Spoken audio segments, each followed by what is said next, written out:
안녕하세요. 비가 간만에 좀 내렸죠. 비 오는 거 한번 보시겠어요? 밤에 잠깐 내려서 뭐 크게 해갈에 도움이 되지는 않아요. 그래도 뭐 비가 좀 왔습니다.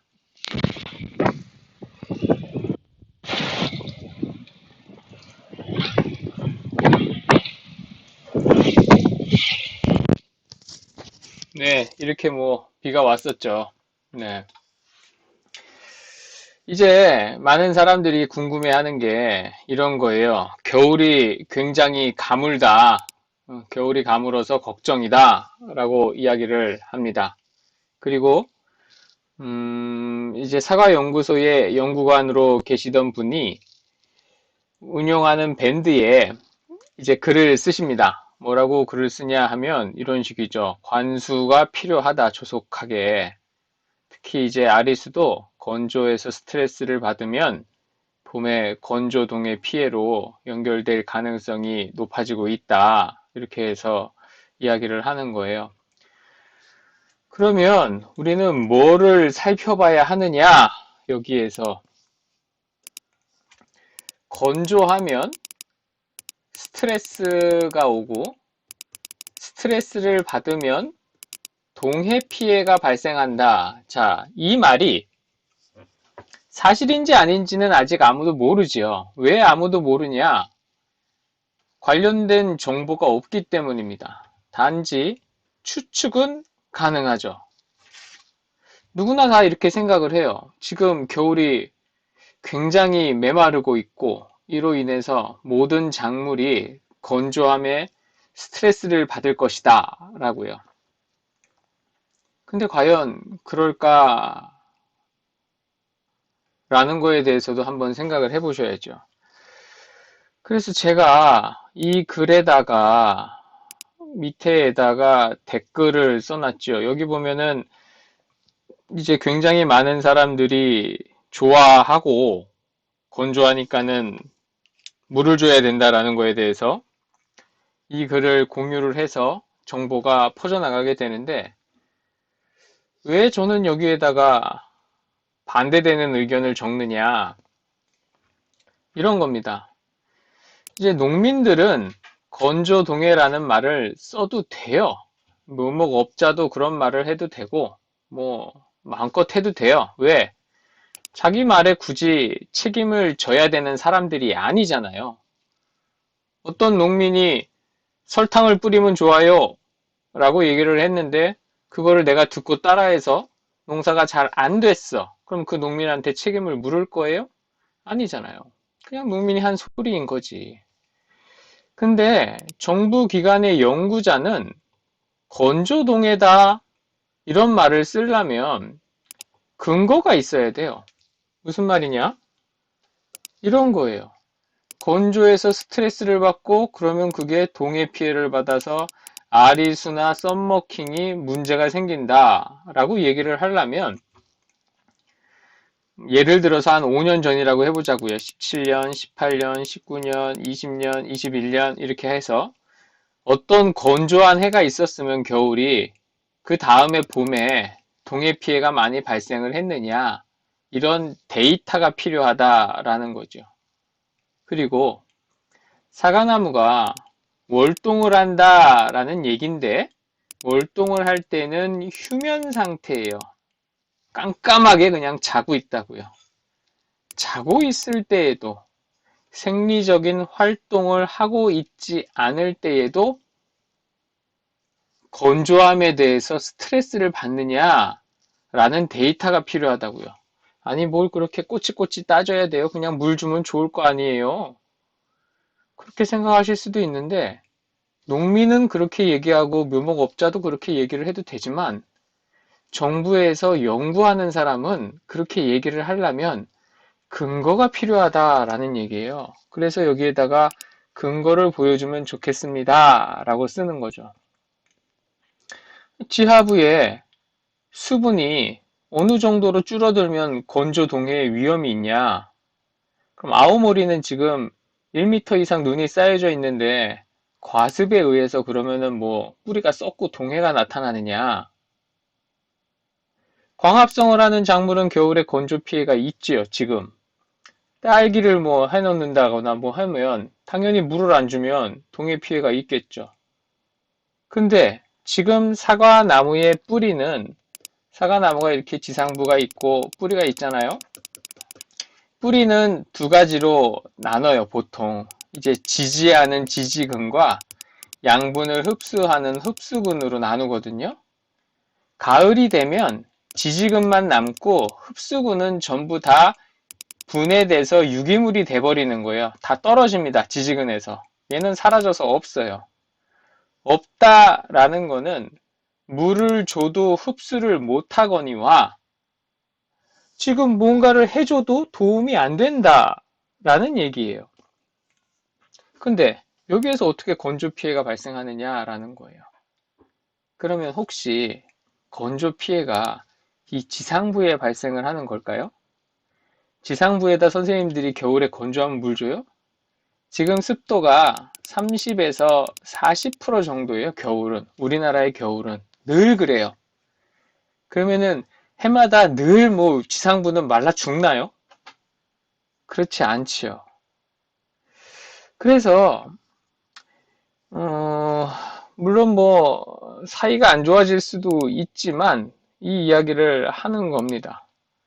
그래서 답변 글이 이런 거예요.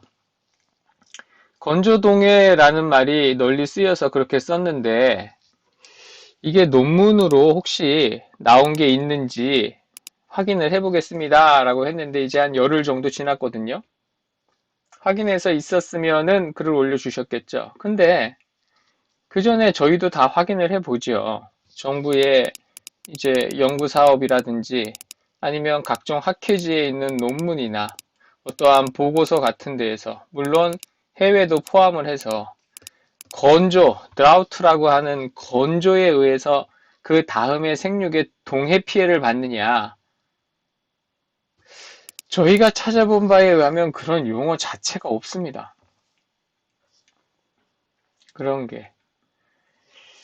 그래서 이 건조동에 피해가 있으니까 겨울에 물을 줘라 혹은 가을에 수확을 하고 나서 물을 줘야 된다라고 이야기를 하는 건 어찌 보면 농민들에게 어떠한 일거리를 주지만 그 일거리가 정작 영농, 자기가 영위하고 있는 작물에 도움이 되느냐라는 거에 대해서는 좀 생각을 해보고 이런 표현을 써야 되지 않겠냐 하는 뜻에서 글을 쓴 거죠.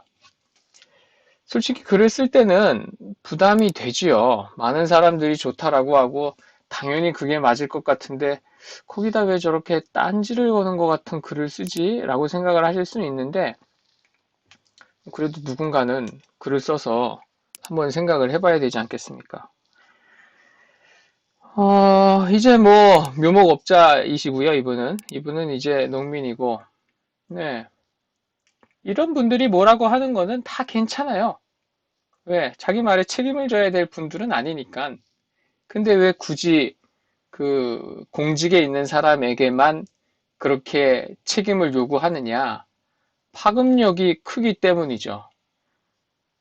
사과연구소에서 근무를 하거나 진흥청에서 근무를 하는 분이 겨울에 건조하기 때문에 물을 줘야 된다라고 얘기를 하면 뭔가 근거가 있을 것 같지 않습니까?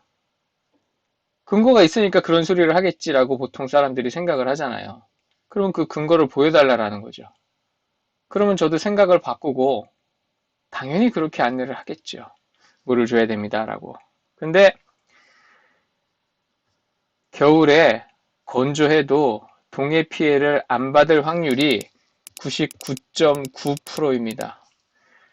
올해 냉이나 달래 이런 거 다 죽어버렸을까요? 겨울이 건조해가지고. 그렇지 않죠. 그러면 혹시 겨울에 눈이 갑자기 많이 내리면 얘들이 갑자기 생육 활동을 재개할까요? 그렇지도 않습니다. 왜 그러냐고요?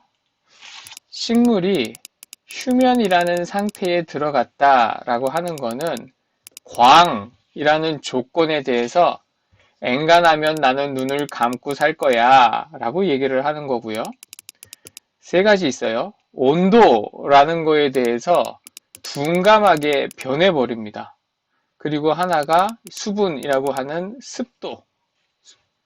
이거에 대해서도 둔감하게 무뎌집니다. 휴면 상태에서. 완전히 이거를 깜깜하게 그냥 막 차폐시키지는 않아요. 왜 그러냐면 정말로 그랬을 경우에 봄에 와서 기온이 올라가고 습도가 올라갔는데도 완전히 꽉 닫혀 있으면 아니 이거 봄이 온 줄도 모르고 싹이 안 트잖아요. 그래서 일부는 열어놓죠. 그러면 그 일부 열어놓은 것 때문에 건조함에 의해서 피해가 생기느냐? 그 정도까지는 아니다라는 얘기죠. 그래서 지금 사과나무의 뿌리가 혹은 복숭아나무나 포도나무나 자두나무나 노지에 심어져 있는 것들의 뿌리 부분에 흙을 봤더니 메말라 있어. 막 먼지가 나. 야, 쟤들 목이 마를 텐데. 아니요. 전혀 안 마릅니다. 물을 줘봐야 흡수할 뿌리도 없다고요. 그냥 물이 많다고 해서 또 생장을 지속하게 지금 갑자기 생장을 다시 개시하지도 않아요. 왜? 광이 길어져야 되고 조도가 높아져야 되고요. 온도도 상승을 해서 따뜻함이 모든 게 세 가지가 충족이 돼야 벌레도 나오고 병원균도 나오고 식물도 생장을 합니다. 이 조건 중에서 뭐 하나라도 갖춰져 있지 않으면 움직이지 않으려고 해요. 왜? 식물 세계나 어떤 병원균의 세계나 곤충의 세계에서 무엇인가 잘못 까딱 움직였다가 나의 에너지를 썼다가 그 에너지를 만들어낼 수가 없잖아요. 월동을 해가지고 혹은 저장되어 있는 균의 에너지와 식물의 뿌리에 저장되어 있던 에너지 이런 것들을 사용을 하고 난 다음에 다시 그 에너지를 만들어내기가 어려운 조건에서 섣불리 움직였다라는 건 잠깐 따뜻했는데 개구리가 펄떡 튀어나왔다가 얼어 죽는 이러한 사태가 벌어지는 거거든요. 그래서 얘들은 이거가 설명드리면 이게 학생들 수업이면은 뭐 자세하게 설명을 하겠는데 실제로 보면 이렇습니다. 온도라는 걸 10에서 40도까지를 감지할 수 있게끔 온도계가 촘촘히 있다라고 보면은요. 식물이나 균이나 충이나 이런 애들이 어떤 특정한 온도만을 측정을 해서 여기에 도달하면 나가야지! 이렇게 하지 않습니다. 그랬다가 전멸당합니다. 그래서 여기도 온도계를 두고 여기도 온도계를 두고 저온에도 온도계를 둡니다. 마이너스 10도도요. 그래서 어느 날 갑자기 40도를 한번 띵 하고 치더라도 이게 계속해서 지속적으로 온도를 치지 않는 이상, 도달하지 않는 이상 이게 광 조건도 마찬가지고 수분 조건도 마찬가지고 온도도 마찬가지예요. 그렇게 닿지 않는 이상 뭐 어느 날 한 날 그런 거 같지. 따뜻한 바람 한 번 분다고 봄이 오겠어. 이렇게 생각을 합니다. 그렇게 느끼는 것들을 우리는 그냥 단백질인데 광수용 단백질 이런 식으로 이야기를 하면 됩니다. 온도를 감지하는 단백질. 그래서 이러한 단백질들이 조그맣게 겨울에는 아주 조금만 열어놓고서 내버려 두고 있는 상태인 거예요. 그래서 다시 이제 본론으로 돌아가자라고 하면 비가 내렸잖아요. 이제 식물에 도움이 될 것이냐? 전혀 안 되죠. 왜? 수분은 충족이 잠깐 됐지만 온도와 광 조건은 전혀 충족이 안 되잖아요. 식물은 전혀 반응을 하고 있지 않습니다. 그러니까 비가 지금 하루 동안 내리더라도 별로 자두나무, 복숭아나무, 사과나무 도움이 안 된다라고 보시면 됩니다. 단, 도움은 그럼 언제 되느냐? 그렇죠. 예. 광 조건이 좋아지고 수분 조건도 좋아지고 온도 조건도 좋아지는 3월 뭐 한 20일쯤 넘어서부터 수분이 뭐 비가 많이 온다거나 하면 좋아지게 되겠죠. 그 전까지는 무엇인가가 뭐 어느 날 맑았어요. 어느 날 미세먼지가 많아서 흐렸어요. 뭐 봄을 시샘에서 온도가 낮아요, 높아요. 뭐 이렇게 해봐야 별 큰 의미가 없다라고 보시면 됩니다. 이 삼박자가 맞아 들어가는 시기에 부족하지 않게 그때에 채워주면 되는 거지. 지금 뭐 얼어 터지고 막 이러는데 무언가를 굳이 신경 써가지고 그렇게 하실 필요 없고, 이제 우리가 여기에서 이런 농가가 있어요. 선도 농가다라고 해가지고 막 물을 줘가지고 막 얼 때까지 막 이렇게 해가지고 막 해서 막 어디 밴드나 이런 데에다가 사진을 올려가지고 아유 나도 저렇게 해야 되는 거 아니야? 저 사람은 저런 식으로 저렇게 자기의 그거에 애를 써서 뭔가 이렇게 하는데 나도 해야 되는 거 아닐까라고 이러한 근심 걱정을 유발하는 선도 농가가 있는데 부러워하지 않으셔도 돼요. 예, 그냥 무식하면 용감하구나라고 생각을 하시면 됩니다. 전혀 근거가 없는데 그냥 해보는 거예요. 그래서 그냥 뭐 그러려니 하고 내버려 두면 됩니다. 농사 뭐 보면 다 비슷비슷해요. 그렇게 한 사람이나 안 한 사람이나. 네. 그러니까 너무 그런 거에 후들리지 마시고 선생님들이 해야 되는 건 이런 거예요. 농민이 얘기하거나 어떤 유튜버의 컨설턴트나 뭐 이런 사람들이 얘기하거나 그걸 따지고 들고 싶으면 근거를 요구하라라는 거예요. 근거. 그런 게 어디 연구 결과에 있느냐? 논문에 있느냐? 당연히 도농업기술원이나 기술센터나 진흥청에 계시는 분들이 글을 쓰거나 신문에 뭔가 기고를 할 때는 당연히 근거를 가지고 해야 되는 거고, 농민이나 유튜버나 뭐 묘목업자나 이런 분들은 안 그래도 되기는 하는데 그 사람들이 얘기한 것이 궁금하면 선생님들도 근거를 요구하라라는 거예요. 그래서 근거 없이 자기의 경험을 얘기하고 자기의 경험을 주장하고 자기의 경험을 강의하면 차마 막 이제 얘기하기는 좀 그렇기는 한데 그렇게까지 얘기하기가 좀 그렇다. 그러지 않았으면 좋겠다라는 거예요. 그래서 근거를 가지고 얘기하자라는 얘기입니다.